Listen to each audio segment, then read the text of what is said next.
I lost about half my business pretty much overnight, and I had just started building some momentum. I had about 20 clients at that time, and overnight, half of them were gone.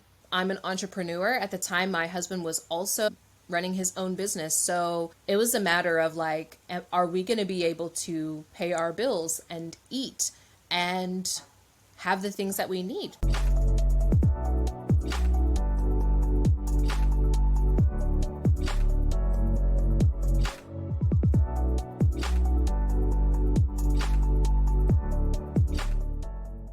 For those of you who are new, welcome. I'm Makosi, also known as the Royal Shaman. When the money stops flowing, you want to look for opportunities for greater levels of service and impact. Now, when I say greater levels of service and impact, do not take that to mean, oh, I need to go out and just help everybody for free and I need to reach more people. More is not always better. Sometimes the impact can be depth. So looking for opportunities to serve and impact can be either width, which is creating bigger impact for more people, or you can go depth. I am a depth person. So many businesses get really caught up in numbers, like vanity numbers of, oh, we've helped so many people, and that's really amazing. However, I've been obsessed with over the last 12, 18 months or so of like, how can we create deeper levels of impact with the people that we have? How do we work with actually fewer people? I think we've worked with half of the people that we did the year before and are making more money. And that actually creates a deeper level of intimacy with our clients. Part of the thinking of that is if we create a space where people are able to go deeper, especially because we're dealing a lot with identity, that's a very deep topic and people need to feel safe.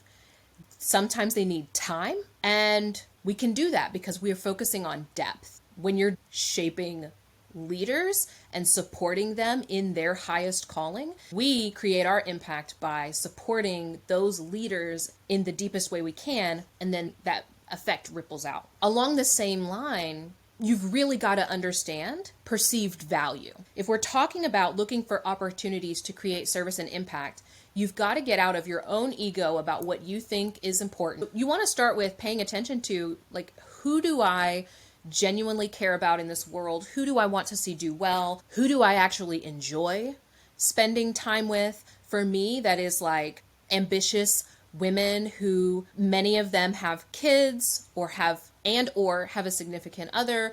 So many of them are from very diverse backgrounds, and pretty much all of them have been a misfit or kind of misunderstood, a little bit quirky or eccentric. They see the world and what is possible in the world. They are very grounded and not super airy-fairy fluffy. Like, yes, we're talking about energetic concepts like flow and alignment, but this is a very, like, I don't understand how people don't understand that there's a very practical usefulness to flow and alignment. So you're looking at, who are these people that I value in the world? I want to see them do well. I see the impact that they can create. And you look at what matters to those people. You've got to get really, really good at listening. I will tell you, when the 2020 event occurred, the pandemonium party happened, I lost about half my business pretty much overnight. And I had just started building some momentum. I had about 20 clients at that time, and overnight, half of them were gone. I'm an entrepreneur. At the time, my husband was also running his own business. So it was a matter of like, are we going to be able to pay our bills and eat and have the things that we need? I took a few days, literally like 2 or 3 days, and I just listened. By the way, this is probably one of my secret superpowers. I can listen to what is being said that isn't being said, right? It's like being able to read between the lines and deduce what a person actually values from the things that they're saying. So one way that I did that, I realized a lot of people are so Like they were just so unsure about the future. They needed to feel some certainty in a path forward. Like everyone was just, there was so much anxiety and stress. And I was like, I know that I can support people. Number one, I'm like a rock and legit.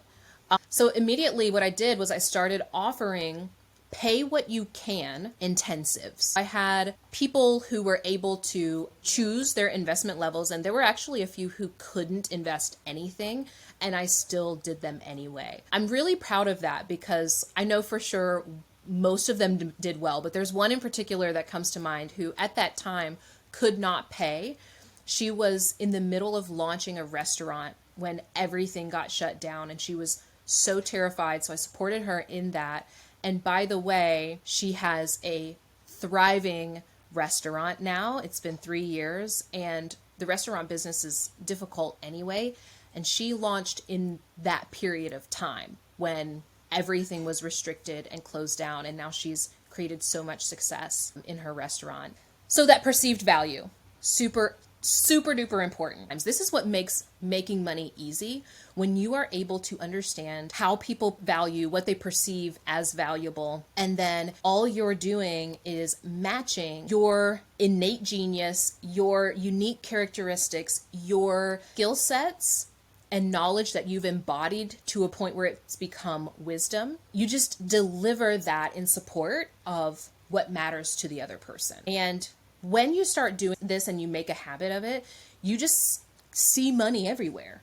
And all you have to do is like create a container for it, which can be space on your calendar. So you give them a way to pay you money and that's it. You don't need a website. You don't need a brand. You don't need blah, blah, blah, blah, blah.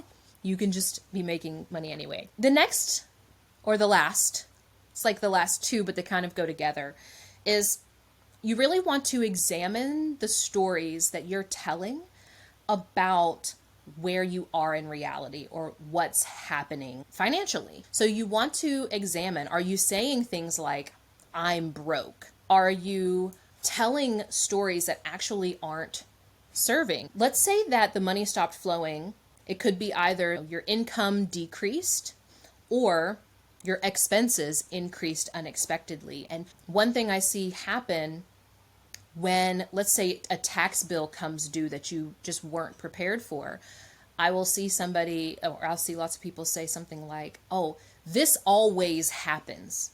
Anytime I'm doing better or things are going well, this always happens. There's unexpected expenses. Well, does this always happen, or are taxes a part of the process? And it's just not something that you were considering, right? Which of those views is actually more serving? Well, it'd probably be more serving for you to just accept that taxes are a part of it and be grateful for the ability to create abundance with no limitation. What you give in exchange through taxes. You should be minimizing those taxes. That's a different conversation, but that's part of it, right? Instead of, telling stories that aren't actually helpful. This goes hand in hand with my last point, which is to really focus it on evolving your identity. At the identity levels, so much of the reality that we are experiencing is a direct result or a direct reflection of our identity. Who we think we are, what we think matters or doesn't matter, the beliefs, behaviors, and patterns that we carry through the world. Now, the truth is that we are, at our core, at our essence, limitless, that we have a non-physical aspect of us that can access limitless abundance, limitless money, limitless opportunities, limitless love and connection. It's literally limitless. However, we have an identity that creates limitations in order for us to be able to have this experience in reality. You are always limiting yourself.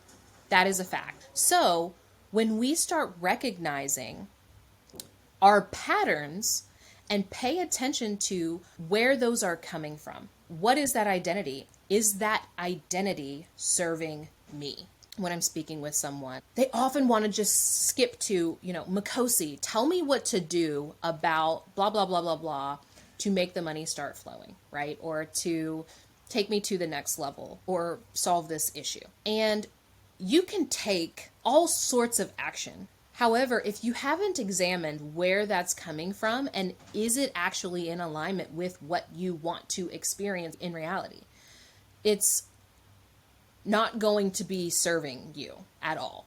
So if you're feeling that you are misaligned, most likely you've taken on strategies that simply aren't in alignment with who you are at the core, at your essence, that aren't in alignment with the version of you that you're becoming and the lifestyle that you want to have. When you understand that everything starts with who you be, your entire reality, what you have and what you do are a direct result of who you be, then you will understand that by focusing on evolving who you be, you create ripple effects. And one of those ripple effects is the amount of prosperity, money, wealth that you experience. It's simply just reflecting your identity, not who you actually are, but who you think you are. This has been an incredible session with you today. I am wishing you euphoria through the rest of the week. I'll see you next time.